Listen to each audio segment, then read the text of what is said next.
Let's talk about pigmentation.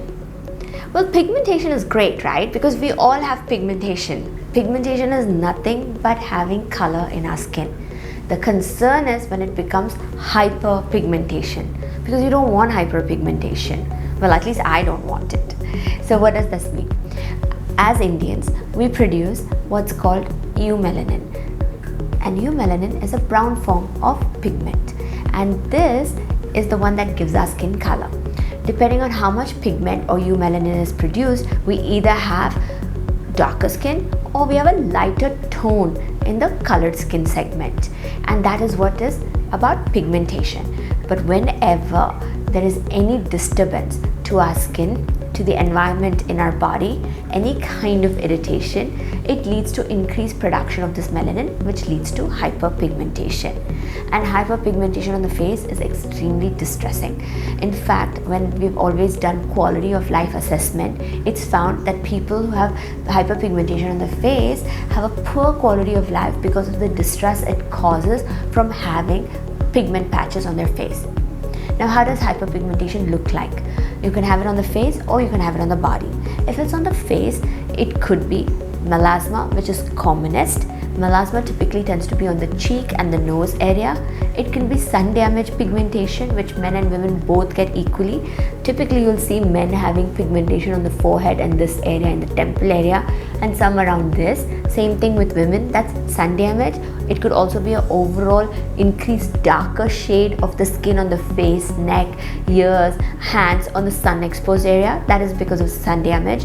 One could even have freckling, especially people from Northeast India tend to have more of freckling, or people living in the mountain regions tend to have more freckling, which is like a spray of little brown specks on the cheek and on the nose area. So that is again another type of pigmentation.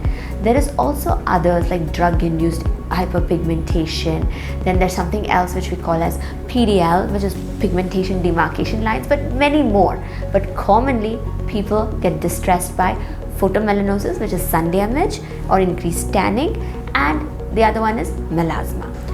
When we talk about body pigmentation is commonly seen like on the back of the neck, underarm areas, inner thigh, etc. Wherever there is friction or a rubbing. Why? Because when there's friction, there is heat.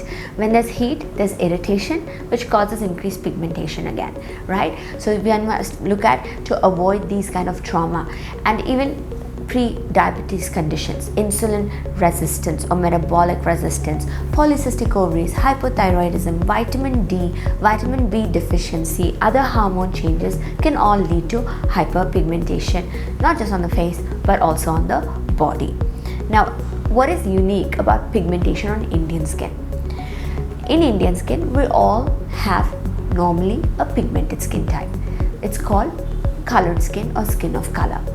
But what is unique is a person who does not have this kind of eumelanin but a pheomelanin, which is like a red or a yellowish pigment, they tend to be fairer or lighter, right? Caucasian skin, Oriental skin, etc. They tend to get redder with sun damage. But Indian skin tends to go darker with sun damage because we produce excess melanin. So that's the two difference. The people with the lighter pigment, lighter skin tend to get skin cancer, whereas people with darker skin or Indian skin, Mediterranean skin, African skin, etc. tend to get pigmentation or hyperpigmentation. So this is the basic differentiation. So what is critical is to keep that skin protected. Hyperpigmentation to a large extent can be prevented by using an advanced sunscreen and having a routine skincare consistent. What are the key ingredients needed for Indian skincare to protect from hyperpigmentation? The first thing is to invest into an advanced sunscreen, which is a broad spectrum sunscreen with a built-in antioxidant like a vitamin C. Second is to use a vitamin C, there's a L-ascorbic acid formulation as a serum because it has the highest bioavailability. Third, you need some kind of exfoliants in your skin to keep boosting that skin. So malic acid, lactic acid, glycolic acid are good exfoliants for this kind of skin. Fourth, the skin needs to be hydrated so that it can heal itself whenever it's damaged. So sodium hyaluronate and hyaluronic acid are critical for hydration.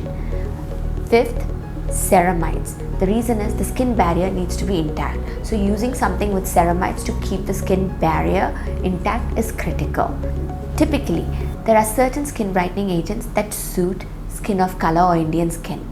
Those are emlica, licorice, kojic acid and arbutin.